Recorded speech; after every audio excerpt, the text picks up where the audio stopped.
G'day guys, got another unboxing for you in my stash series of videos.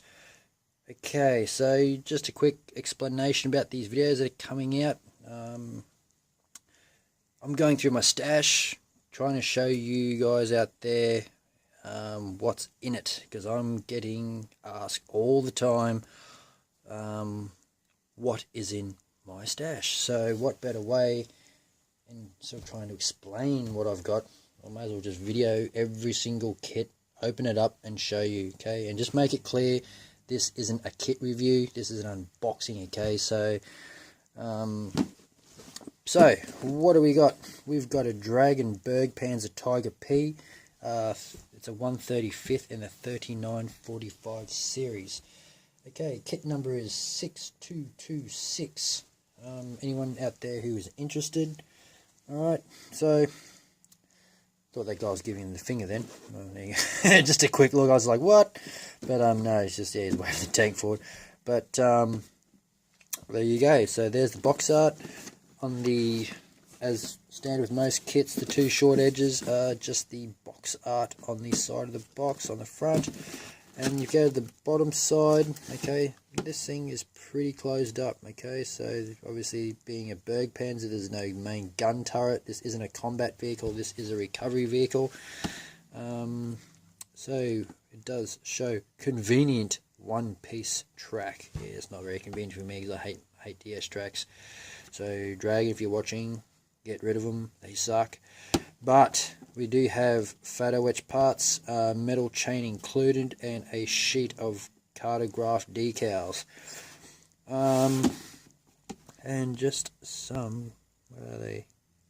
Just some standard safety stuff on the side of the box. Copyright 2005, so the kit's looking around about 12 years old. Whether there's a reboxing back then, so an older kit, I don't know. Couldn't even tell you that. This is why it's an unboxing, not a kit review.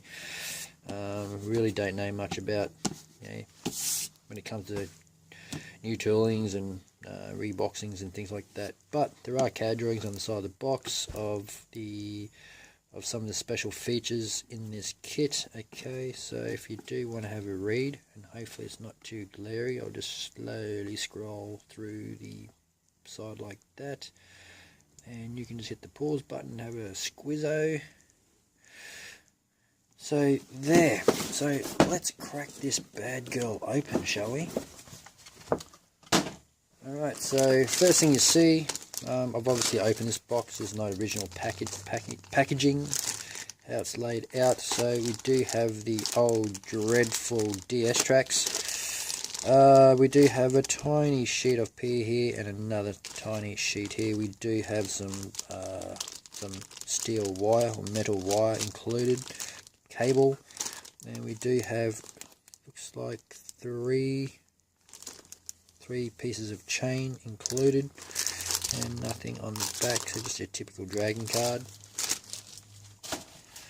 And the instructions, we'll just have a quick flick through here. So BAA, alright, so parts not for use, so all the parts in blue, so we're going to have a crap ton of parts not used in this kit, guys. So if you are one of those people who love putting spare parts back in the kit box for scratch building or kit bashing later on, this is going to be a good kit for it. So don't even ask me the retail price, because I did only pay $30 at a swap meet a couple of years back. But yeah, I doubt this could be $30. It'd be way more than this, probably around the $60 range Australian. So there you go. Page 1, or step 1. It's a big fold out instruction sheet too, guys. So it's going to take up a fair bit of space. If you've got a pegboard at your bench, it's on your wall, it's even better. But you can see that just assembling the hole itself, it's just multiple parts, so that's going to be a real pain in the butt. And then do glue on all the suspension as well, and I don't think these aren't workable, so these are just solid fixed suspension. All your road wheels, I want you to slap them all on, and then you drive. What is this? Oh, that looks like the main gear for the... I mean, this is why people talk about drag instructions being really bad. I mean, already I'm sort of going, what the hell's going on here? So you got drive sprockets there. Do say cut. See, cut where, cut what. Then we've got, say, drill some holes. I'm not even going to go through this instruction, guys, because these things actually piss me off real bad. But I'm just showing what's in the kit. So you can see that these instructions are vague. So if you do hear people talking about how confusing dragon instructions are, now you know exactly what I'm talking about. So hopefully in the years to come they start taking note of what other companies are doing and making the instructions clearer, because I've messed up quite a few dragon kits because of the instructions. So, but there you go. And doing more, adding some of the main superstructure on the top, the machine gun, the jack, and then, like, seriously, what the hell is this? The chain, looping on the chain. So basically, you got to try and work all this out while all the instructions, all the parts are in exploded view. So we're trying to show you when it's all complete. That would have been a lot easier as well. So we got the crane, the rig itself. Put it on there. I mean, that's confusing as hell as well. Just that little section there. So make sure you study these really good, guys. And then on the back page, we do have painting and markings. Okay, so we do have this is an early production vehicle, late 1943, Eastern Front. And we do have first company 653, early 1944. So you do have two different marking options here for this kit. So that there is completely up to you. Okay, alright, so that's the instructions. But the good thing about dragon kits is the plastic and the details are really, really good, and this is why people build them, and this is why I buy them. So sprue L, okay, you can see that the deck and rivet details on this are really nice and crisp. If I just try to zoom in just a little bit, oops. Okay, so alright. So you can see you got toe cable ends. We do have parts of the, looks like folded up parts of the crane or the rig, and we do have hatches. Okay, so there looks like the commander's hatch there, and the grill here is really, really nice. Very nice. It is hollow. You can see my fingers floating through behind it. Okay, and the same with this deck detail here. You can see my fingers in here. So they're not just recesses, guys. There are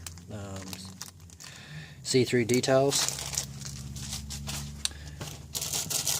Okay, and we have the top box. We do have the front. The front hatch here. And these are some of the parts that aren't used. So there's part of the gun barrel. If you're going for a Tiger P, okay, see, that's not needed. So, but just to show you the sprues anyway, because I honestly can't remember what parts are being used and what's not. For the bulk of this kit, parts not being used, but you can just see for yourself. You know, there's all the parts here. Okay, and we've got sprue B. Okay, we've got side fenders. We do have these. So I guess these are just parts for the whole front and the lower section to glue on, and the main top plate. Okay, you see there, a couple of braces here you have to remove as well. You can see there. So it's good that they've done that because it stops from squeezing in and warping the plastic. Keeps it all nice and stiff and flat. So once again, the details are see-through on this part here. You can see my hands running through behind it. Okay, so that's quite nice. Different, you know. It's if you build Tigers all the time, you're sick of looking at the same shape. You know, this will be pretty cool to build like a Tiger P recovery vehicle. I'm pretty sure Ryefields have something similar. That's slightly different. I think that's just a Tiger 1. This is a Tiger P. So we got side fenders, we got jack. Alright, that's that sprue. And we got more. Looks like we have just some more grills, some toolboxes. We do have some, I don't know what that is. Looks like part of the front plate somewhere.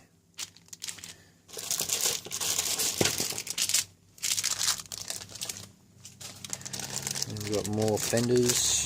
Okay, so as you can see, there's just a heap of parts that you're going to get and you're not even going to use. So you know, you're going to get a lot of just sprues that just aren't even that are untouched. So make sure you got plenty of spare boxes to throw this stuff in. Got some bulky, being a recovery vehicle too, the parts are generally a lot bulkier because they've got it, you know, like it's basically just a workhorse, not a combat horse. So yeah, so we've got viewports, but there are some nice textures on here, like checker plate. I don't know what you guys in America call it, diamond plating maybe, I think it is, but yeah, it's checker plate details, grip. But you know, ejector pin marks are very, very shallow, and they're all on the right places on the inside, so not going to take much to sand them back. Okay, so we've got more deck details. Here are, once again, they're all see-through.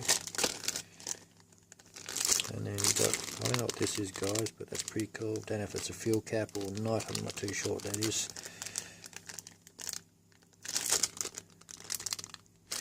That's sprue A2 by the way. So that's that one. And then we've got some of the crane.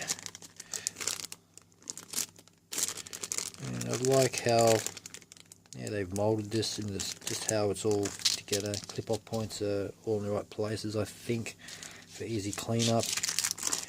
And nice solid parts, like they're not going to break that easily too. Nice hook, some D-shackles on there, some more hooks. So these are before your chain hook ups and things like that. Okay, and a couple of clamps there.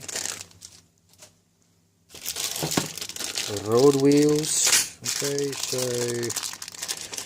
shaking around, got a couple. I think they've just chucked in 3 sprues in this bag, but looks like we've got more. So this is all your suspension. Okay, so it'll be your road wheels, your drive sprockets. What have we got here? Headlights. Okay, so lights and oh, kidding. So the suspension is in 2 pieces, 2 halves, so that's going to be an absolute pain in the butt. But the drive sprockets themselves are really nice. I'm liking this. I don't know if the camera picks it up, but if it zooms in and focuses, you can see that the details there are very nice, sharp and crisp. And just the details on the external sides of the wheels, including the hubs, are very nice too, guys. So if you're really into weathering your vehicles, you know, it's going to take a wash, a pin wash, and just everything else quite nicely there. And last and most important is the main lower hull of this vehicle, and there are bottom details underneath. Okay, so that's a nice touch as well. Side details are fairly vague, but by the time you chuck all your road wheels and things like that, you're not really going to see inside anyway. By the time you put mud and stuff on there, if you decide to do that, you know, most of it's covered up, you're not even going to see it. So you know, that's not a big thing, you know, especially I'm not really I don't really get too picky and too choosy when it comes to like details along the side here where the road wheels go, because generally you don't even see them at all. Right inside the tub, there's just nothing in there. It's just some angle braces, mold parts in there just to strengthen the tub itself so it doesn't flex. Okay, but guys, that is the box empty. So thanks for watching as always, and if you're not subscribed to my channel, hit the sub button. If you like or dislike the video, hit the thumbs up, thumbs down, helps me out big time, guys. And thanks for watching. Have a great night or day wherever you're watching from around the world. Happy modeling, behave, and I'll catch you guys in the next video. Thanks a lot. Bye bye.